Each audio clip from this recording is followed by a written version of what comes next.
Bismillahirrahmanirrahim. Di bulan Ramadan Muslim dianjurkan membaca Al-Quran. Jika saya baca kitab ulama, apa termasuk dalam anjuran tersebut? Tidak, seorang berusaha membaca Al-Quran ya. Dan itu kebiasaan para salaf, mereka fokus untuk baca Al-Quran. Dan itu adalah sunnah Nabi SAW.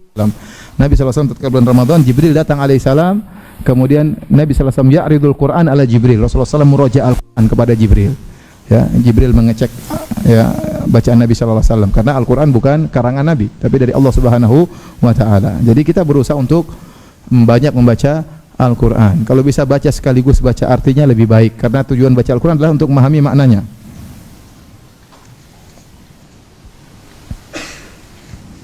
Bagaimana cara mensikapi salam-salaman dengan sanak famili yang bukan mahram? Karena khawatir dianggap tidak sopan. Ya, tetap kita jelaskan ya bahwasanya yang bukan mahram tidak boleh salam-salaman. Ya, antum pakai baju yang bagus ya, kemudian waktu ada yang salami ente begini mundur gini. Kenapa kamu enggak? Pokoknya antum menghindar. Nanti kalau dia lari gini, kalau dia terjang ya sudah. Kalau dia antum berusaha menghindar. Kalau dia terjang sudah qadarullah mau diapain. Tapi maksudnya antum berusaha apa? Menghindar. Kenapa ya? Maaf saya sudah wudu. Misalnya kita enggak mahram. Jelasin aja enggak. Saya baru belajar ternyata katanya enggak boleh kalau enggak mahram. Sambil dicanda. Jangan innal hamdalillah. Santai, jelaskan sambil apa? Sambil santai ya. Enggak apa, orang ngerti insyaallah. Yang aduh saya baru belajar ternyata kata ustaz enggak boleh nih. Berdosa ini, enggak boleh. Boleh iya. Ya, apa? Yang buat santai.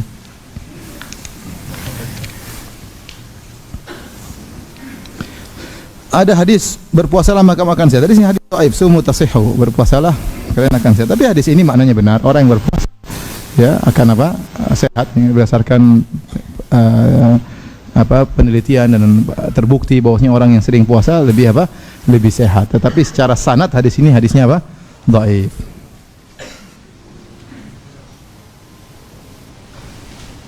Ana punya penyakit asma. Apakah puasa ana batal jika memakai alat? Tidak batal gara-gara menggunakan apa? Ventolin ya, Ventolin ya. Insyaallah nanti kalau ada waktu kita bahas secara detail masalah itu, pembatal puasa. Ustaz, apakah menelan dahak membatalkan puasa? Tidak membatalkan puasa. Bagaimana maksudnya orang yang sedang batuk? Iya, menelan ingus turun dari atas masuk ke dalam atau dahak ditelan tidak membatalkan puasa. Kecuali air liurnya udah keluar sini tarik lagi.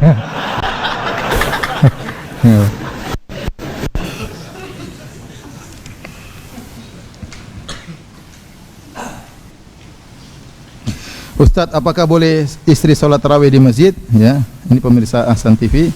Bolehkah istri sholat tarawih di masjid? Boleh ya. Kata Rasulullah SAW, la tamna'u ima Allahi masajidallah wa buyutuhunna khairun lahun. Janganlah kalian melarang para wanita pergi ke masjid, tetapi di rumah mereka lebih baik bagi mereka. Jadi wanita itu dimuliakan oleh Islam. Wanita kalau sholat di masjid ya, sudah dapat 27 derajat. Adapun laki-laki kalau mau dapat 27 derajat harus sholat di masjid. Wanita di rumah sudah cukup ya. Berlaku juga dalam sholat tarawih ya. Tapi kalau dia ingin ke masjid maka tidak boleh kita larang. Mungkin dia ingin lebih khusyuk mendengar bacaan imam, mungkin dia ingin sholat lebih lama karena imam bacanya lama kalau di masjid. Kalau dia sholat sendiri mungkin cepat, mungkin dia sambil duduk ingin baca Al-Quran, maka tidak mengapa, karena banyak sahabiat yang sholat bersama Nabi SAW. Ibu-ibu juga sholat bersama Nabi, ada yang bawa anak mereka tatkala sholat bersama Nabi. Ini dalil bahwasanya perkaranya lapang. Mau sholat di rumah silakan, lebih afdal, tapi kalau ingin ke masjid juga tidak mengapa. Hanya saja para ulama mempersyaratkan wanita tidak boleh pakai minyak wangi ya. Ingat dia akan berhadapan dengan Allah Subhanahu wa taala. Bahkan sebagian ulama mengatakan wanita yang masyhur dengan kecantikannya, terkenal cantik, tidak boleh ke masjid. Kenapa? Karena menggoda yang lain. Ya, kalau pas-pasan tidak apa-apa ke masjid. Kalau terkenal cantik, orang tahu Ummu Fulana cantik, wah, bisa menggoda banyak orang, maka jangan ke masjid. Kalaupun dia harus ke masjid, hendaknya dia pakai cadar ya, karena wajahnya sangat cantik, takut menggoda banyak orang ya.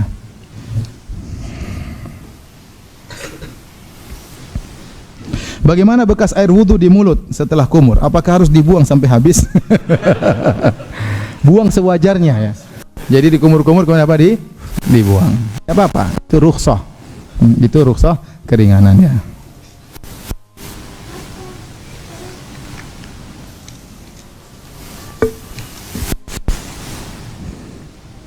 Jadi saya nggak apa, saya bahas ya, khawatir nanti tidak sempat lagi ya. Nggak tahu minggu depan masih ada pengajian? Ya, masih ada pengajian? Tahu ya, materinya masih Ramadan apa bukan? Hah? Materinya masih Ramadan? Masih Ramadan, ya sudah, karena masih banyak pembahasan Ramadan belum selesai. Ya sudah, nanti ya, berkaitan masalah batal puasa kita bahas insyaallah pekan depan ya, habis tarawih.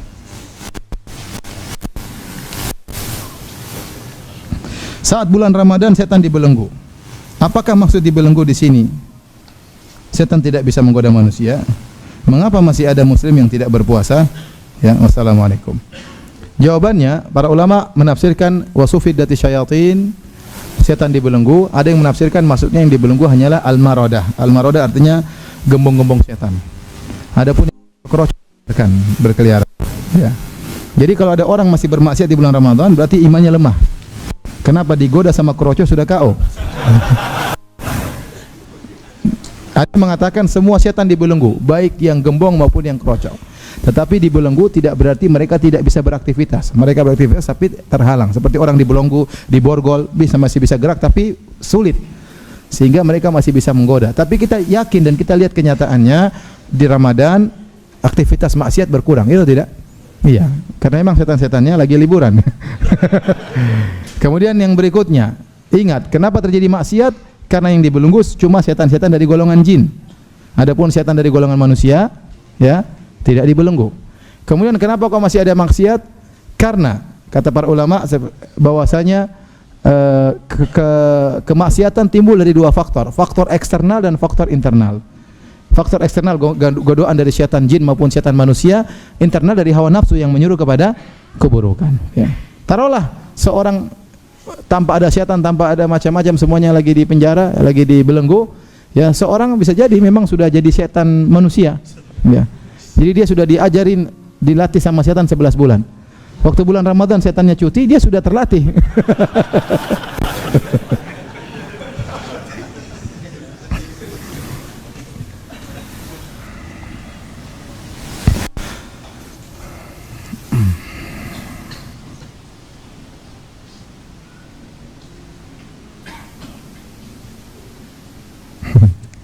Banyak pertanyaan-pertanyaan yang susah ya, saya tidak bisa jawab. Insyaallah masalah fidyah, masalah pembatal puasa kita tunda pekan depan. Ya. Mohon ditanyakan lagi pekan depan. Demikian saja kajian kita para hadirin hadirat yang dirahmati Allah Subhanahu wa taala. Kurang lebihnya saya mohon maaf. Kita mengkafaratul majelis. Subhanakallah bihamdik, asyhadu an la ilaha illa anta, astaghfiruka wa atubu ilaik. Assalamualaikum warahmatullahi wabarakatuh. Ustaz, bagaimana cara bertobat dari sebuah kezaliman yang terkadang kita sendiri lupa? Jangan khawatir, nanti ente akan ingat hari kiamat. Benar. Allah mengatakan ahsahullahu wa nasuh. Allah catat sementara mereka lupa. Allah mengatakan yauma yatadzakkarul insanu ma sa'a. Hari di mana? Hari kiamat seorang manusia akan ingat seluruh yang pernah dia lakukan. Ya. Maka hati-hati. Terlalu banyak kita berbuat zalim sama orang sehingga kita lupa siapa yang dizalimi. Ya. Maka seorang menjaga lisannya, ya, menjaga komentarnya, ya. Perbuatan zalim banyak tersebar di Facebook, di media sosial. Ada orang hobinya komentar, ya. Ya. Ilmunya copas, ya. Makanya hati-hati, ya. Kalau kita sudah lupa, maka kita bertakwa kepada Allah, bertobat dengan sungguhnya. Yang kita ingat segera kita minta dihalalkan, yang sudah kita lupakan ya sudah, mudah-mudahan Allah mengampuni dosa kita.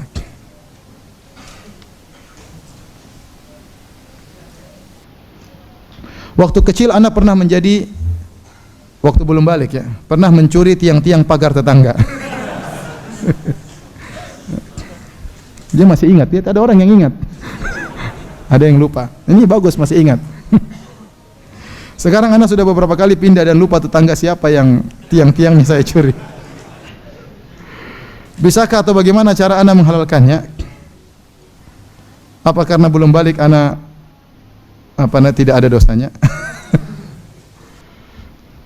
Kalau ingat tetangga yang kita pernah curi tiang-tiang pagarnya, kita segera datang minta maaf. Tidak apa-apa, cari, ingat-ingat, coba dikembalikan ya, apa namanya, memorinya. Dulu saya pertama kali orang tua saya tinggal sama siapa? Tanya orang tua. Dulu itu siapa tetangga yang saya, yang anu apa? Yang anu mak, yang saya ambil tiangnya. Mungkin mama ingat, mungkin bapak ingat, datang ke dia, minta maaf. Ya. Bayar kalau saya dulu pernah nggak ngerti. Dia pasti orang, insya Allah tidak semua orang jahat. Kita datang mungkin dia terima dengan baik, apalagi kita datang bawa oleh-oleh. Oh, tetangga saya yang lama. Ya, kan dia mungkin senang ya. Tapi berusaha. Kalau nggak bisa ternyata sudah lupa siapa juga, maka kita banyak doain dia. Semoga dia diampuni oleh Allah Subhanahu wa taala. Dengan sering mendoakan dia diampuni, semoga kita diampuni oleh Allah Subhanahu wa taala.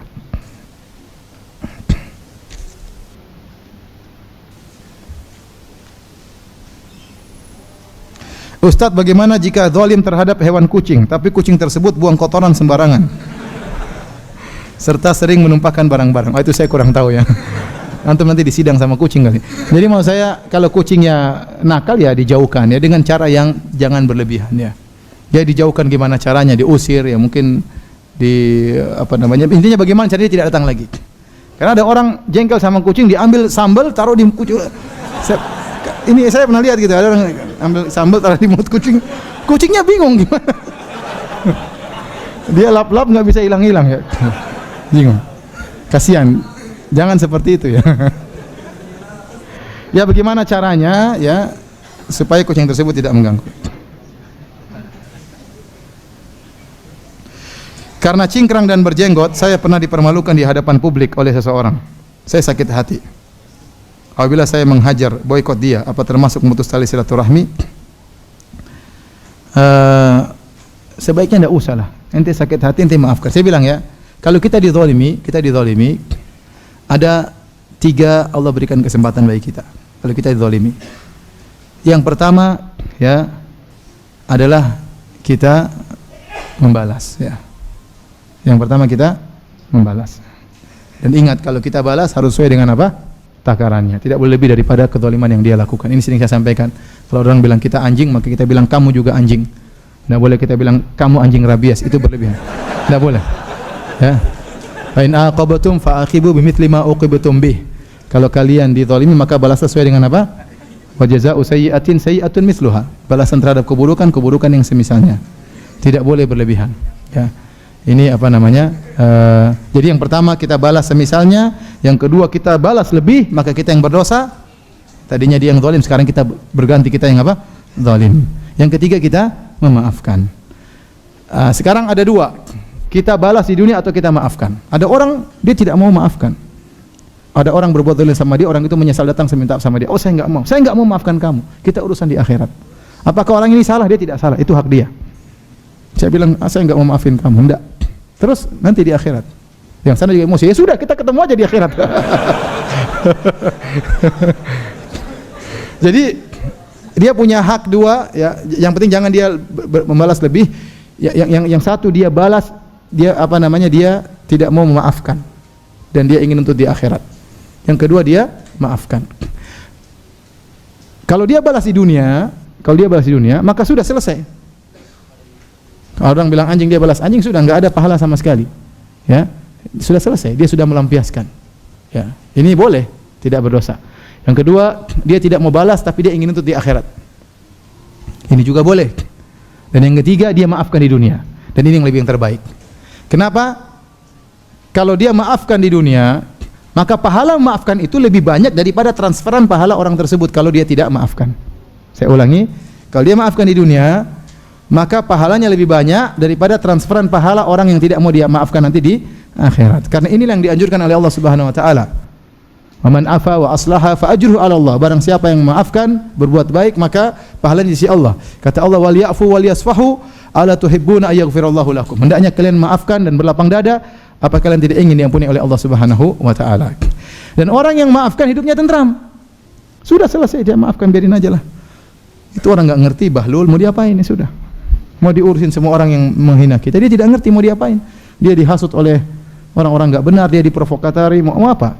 Ente mau sakit hati, ente juga tersiksa. Kalau ente maafkan, ente enak di dunia, di akhirat juga pahalanya lebih besar ya. Seperti tadi, Ustaz, dia ngejek saya gara-gara saya cingkrang dan jenggot, saya mau hajar dia. Ente hajar juga tidak ada manfaat. Ente boikot, dia punya teman banyak ya. Iya. Ya, sudah ente tidak mau main sama saya punya teman masih banyak. Sudah biarin aja. Kalau zaman dulu iya, zaman dahulu ada orang bermaksiat diboikot, dia akan taubat karena dulu zaman salafus saleh orang banyak bertakwa. Kalau orang tidak salat, minum khamar, tidak ada yang temani, dia akan bertobat karena dia tersiksa tidak ada temannya. Coba kalau sekarang ada orang tidak salat, saya enggak mau main sama kamu. Teman yang tidak salat masih banyak. Enggak ngaruh ya. Bagaimana kalau semisal saya punya hutang terus saya bayar utang itu kepada saudaranya karena orang yang saya hutangi sudah meninggal? Mohon penjelasannya. Sebaiknya kita memberi kepada ahli warisnya. Kalau orang tersebut sudah meninggal, berarti uang tadi berpindah kepada ahli warisnya. Kalau ahli warisnya tidak ada, ya kita kasih siapa saja dengan niat pahala untuk orang tersebut ya. Tapi kalau ada ahli warisnya, harusnya ahli warisnya yang terima. Apakah boleh saya menggunakan alat inhaler melegakan hidung tersumbat karena pilek pada saat saya berpuasa? Tidak jadi masalah. Inhaler atau Ventolin untuk orang yang asma tidak membatalkan puasa menurut pendapat yang kuat.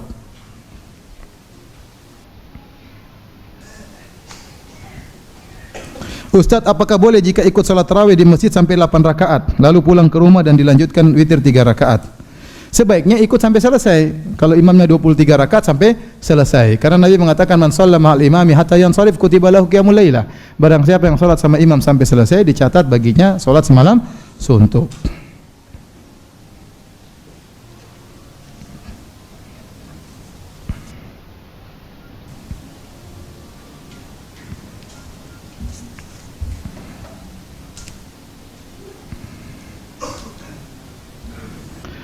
Bagaimana hukumnya melewati orang yang sedang duduk dalam satu masjid untuk mendapat saf terdepan karena kosong? Ya, kita dengan sopan ya. Kalau memang benar-benar kosong, kita bilang permisi untuk apa? Lewat. Jadi tidak langsung loncat-loncat, tidak boleh melangkahi mengganggu. Tapi bilang permisi agar bisa sampai ke tujuan tersebut ya. Jadi tidak menyakiti orang lain ya.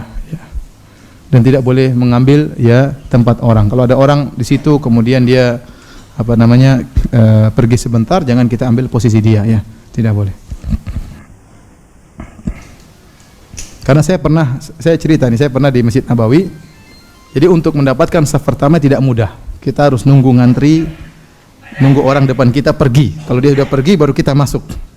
Kita nungguin, kita nggak pergi kemana-mana, pokoknya nunggu. Saya saf kedua nungguin. Akhirnya orangnya mau pergi. Wah, ini kesempatan dapat saf pertama di Masjid Nabawi.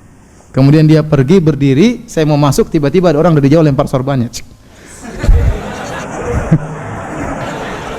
Jadi kata dia punya saya, sorbannya sampai duluan. Ini kenyataan saya alami sendiri ya. Dia mau diapain, masa mau ribut di saf pertama. Semangat mendapat saf pertama tapi caranya zalim, enggak boleh seperti itu. Enggak boleh.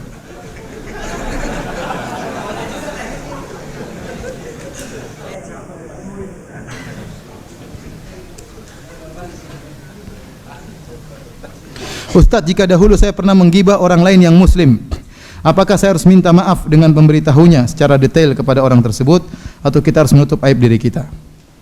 Jadi, para ulama mengatakan, ini pendapat sebagian ulama, kalau ternyata kita menceritakan kita pernah menggibah dia, kemudian mudarat yang lebih besar, kemudian terjadi permusuhan, jadi kekacauan yang lebih besar, maka jangan. Kata para ulama, jangan. Lebih baik kita ini dengan perkiraan. Kalau saya sampaikan dia pasti ngamuk, kemudian nanti terjadi keributan dan macam-macamnya, sebaiknya enggak usah. Maka kita minta maaf secara umum, saya punya salah sama kamu, tolong maafkan. Terus berikan dia hadiah, berikan dia sesuatu sampai dia ridha ya. Kalau ternyata menurut kita orang ini masih bisa diajak kerjasama ya, dan tidak akan menimbulkan fitnah yang lebih besar, maka kita sampaikan, saya pernah menggibahmu. Gibahnya apa? Sampaikan, saya pernah bilang begini, mohon maaf ya. Mohon maaf ya. Kalau dia emosi ya itu sudah resiko. Ya, sudah resiko. Tapi ente terus mencari keridhaannya.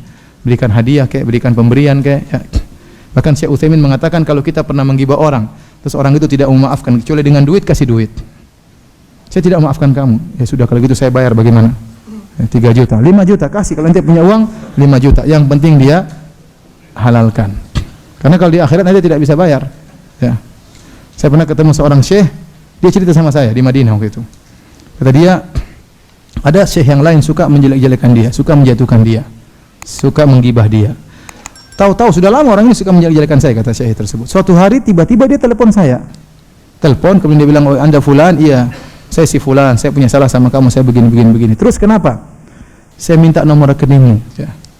Kamu minta berapa saja saya kasih, yang penting kau maafkan saya. Kata Syekh tersebut, saya tidak butuh dengan duitmu. Dia matikan HP. Kenapa? Syekh ini juga donatur masalahnya. Dia tidak butuh duit. Tidak maafkan. Dia ingin nuntut. Ya urusan itu terserah masing-masing. Ya kalau kita ada orang minta maaf sama kita, kita maafkan. Ya ikhwan, ente maafkan, ente dapat kebahagiaan.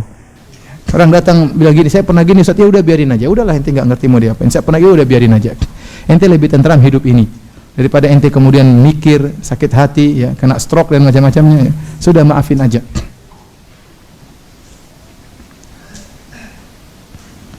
Bagaimana hukumnya menipu orang kafir tapi tujuan untuk kebaikan umat muslim? Gimana maksudnya? Kalau kita sedang berperang dengan dia, tidak apa-apa. Al-harbu khud'ah, perperangan itu penipuan. Tapi kalau tidak ada dalam masalah kerjaan kita nipu orang kafir, nggak boleh. Ya, tidak diperbolehkan kita menzalimi orang kafir. Ini perlu detail. Maksudnya apa ini? Membohongi orang kafir demi kemaslahatan apa? Kaum muslimin, ya. Baik, demikian saja hadirin hadirat yang dirahmati Allah Subhanahu wa taala, kajian kita pada kesempatan kali ini. Semoga Allah mengampuni dosa-dosa kita dan semoga kita bisa berpuasa hingga akhir bulan Ramadan dengan penuh keimanan dan penuh pengharapan agar dosa-dosa kita diampuni oleh Allah Subhanahu wa taala. Subhanakallah bihamdik asyhadu an la ilaha illa anta astaghfiruka wa atubu ilaik. Assalamualaikum warahmatullahi wabarakatuh.